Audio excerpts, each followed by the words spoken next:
vamos lá, hoje eu vou falar primeiro de algumas profissões, as quais eu vejo que já dá para começar a atuar no metaverso, e vou focar, no final da nossa conversa de hoje, naquilo que realmente me interessa, porque além de ser um entusiasta de tecnologia, de gostar, de estudar tecnologia, de trabalhar com inovações tecnológicas há mais de 20 anos, sempre focado nas questões jurídicas, a parte que mais me interessa é sim a propriedade intelectual, é isso que no final eu vou conversar mais com vocês, mas mesmo dentro do direito, a gente tem muitas outras atividades que a gente pode falar.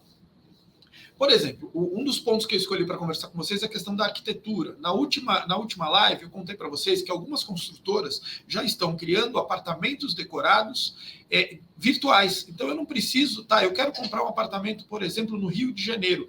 Eu não preciso ir até o Rio de Janeiro, visitar um apartamento decorado no Rio de Janeiro para saber se aquilo me atende ou não. Eu hoje consigo... já consigo, algumas construtoras aqui de São Paulo já fizeram isso, eu consigo, mesmo estando em outro país, visitar um apartamento decorado. E se a coisa vai fluindo, eu posso até fazer essa aquisição, dependendo da construtora, dependendo da realidade, no próprio metaverso, através de uma transação financeira com criptomoedas, por que não? Isso talvez não aconteça tão fluentemente hoje em 2022, mas eu não duvido que em 2024, por exemplo, isso seja o nosso dia a dia. Além disso, na arquitetura, além já dos apartamentos decorados, que eu só estou mostrando uma coisa que já funciona economicamente, toda a construção dos ambientes no metaverso, ela vai depender de conceitos estéticos, de conceitos arquitetônicos. Então, assim, o arquiteto hoje, que foca também na construção no meio virtual, no meio digital, ele vai ter uma gama de possibilidades de negócio enorme. Então, por exemplo, na arquitetura, você tem inúmeras possibilidades dentro do metaverso. Um outro ponto que eu separei para falar para vocês é a questão da medicina.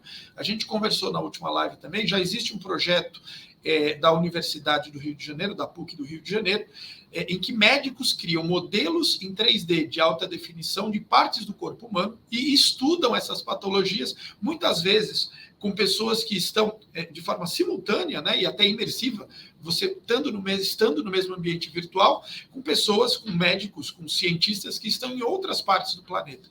Imagina o quanto é rica essa experiência em você poder trocar informações, poder dialogar sobre a tua profissão com pessoas que estão espalhadas por todo o planeta, trabalhando em cima de um mesmo modelo, de um mesmo problema, uma coisa visual e mais palpável. Dentro da medicina mesmo, a própria pandemia mostrou isso para a gente, existe a possibilidade das consultas feitas através da telemedicina, que hoje ainda são frias. A questão do 2D, né, da tela que a gente usa hoje, ela às vezes dificulta um pouco a interação.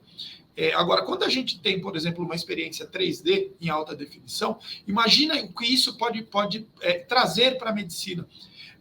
Podem ser feitas cirurgias à distância, podem ser feitas consultas, podem ser feitas, inclusive, cirurgias com participação de médicos ou de profissionais que estejam em diversas partes do planeta.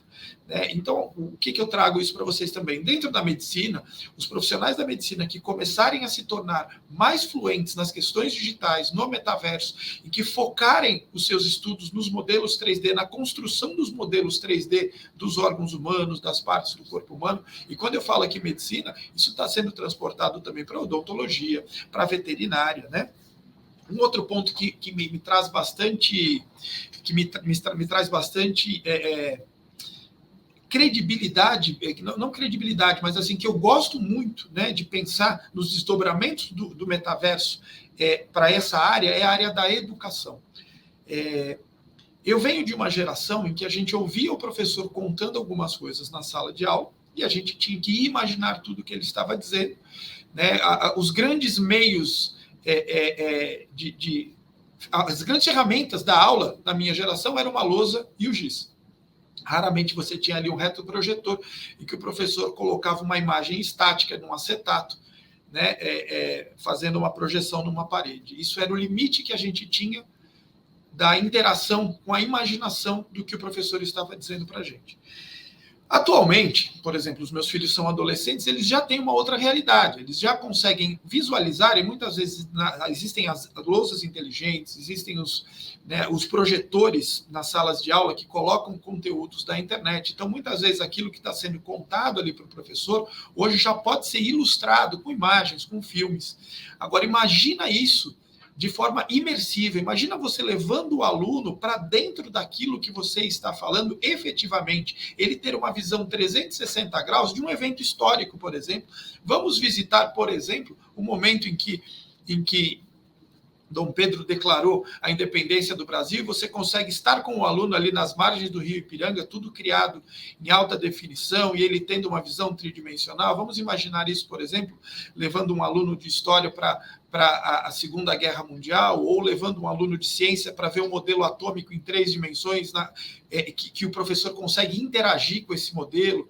Imagina o que isso vai trazer, e a gente está falando isso, parece tudo muito futuro.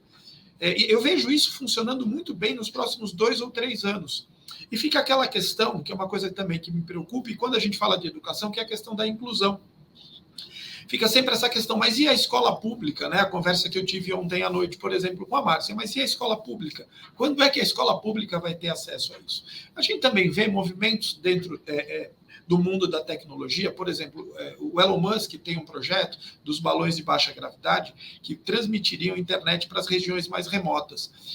A gente já vê hoje que a internet chega em muitos lugares, com dificuldade, com certeza, em algumas regiões, mas eu vejo também para o futuro muito próximo, coisa de no máximo 2 ou 3 anos, que toda a população terá acesso sim à internet. Talvez a gente tenha dificuldade de dispositivos, mas quando a gente fala de dispositivos imersivos, eles nem são necessariamente tão sofisticados. Por exemplo, hoje existem óculos de realidade virtual que funcionam junto com aparelhos de celulares normais, né, que a gente mesmo, os nossos aparelhos do dia a dia, dando uma experiência muito rica com visão tridimensional, com interação, e a gente ainda não tem o 5G funcionando, a gente ainda não tem uma construção muito profunda e muito rica de detalhes em alta definição do metaverso, mas eu vejo que dentro da educação a gente vai poder trazer para os alunos a vivência das experiências daquilo que o professor conta, vai poder levar ele para momentos históricos, vai poder demonstrar para ele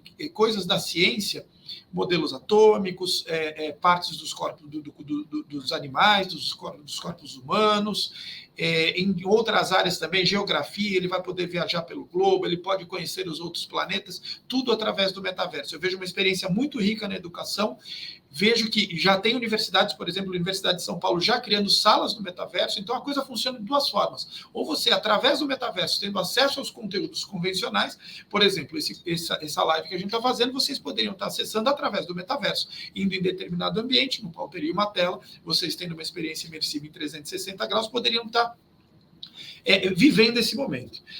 Além da educação, outro ponto que eu acho que ganha muito, muito com o metaverso é o e-commerce. Então, o profissional que quer se especializar no e-commerce, você acaba tendo, primeiro, a possibilidade da venda tanto dos bens digitais quanto dos bens físicos. Quando a gente pensa em metaverso, isso a gente abordou na última live, o pessoal pensa, mas eu vou comprar uma Coca-Cola virtual, para tomar uma Coca-Cola virtual, isso não faz tanto sentido, até faz de diversos aspectos, mas assim, não, você pode comprar coisas através do metaverso, coisas físicas. Por exemplo, o exemplo ficou ótimo, mas como o exemplo que eu dei na última live do McDonald's, que já tem um restaurante virtual que faz entregas por meio de delivery, como tem já lojas da alta moda, que você faz a aquisição de bens físicos e eles fazem a entrega no seu imóvel, na sua casa.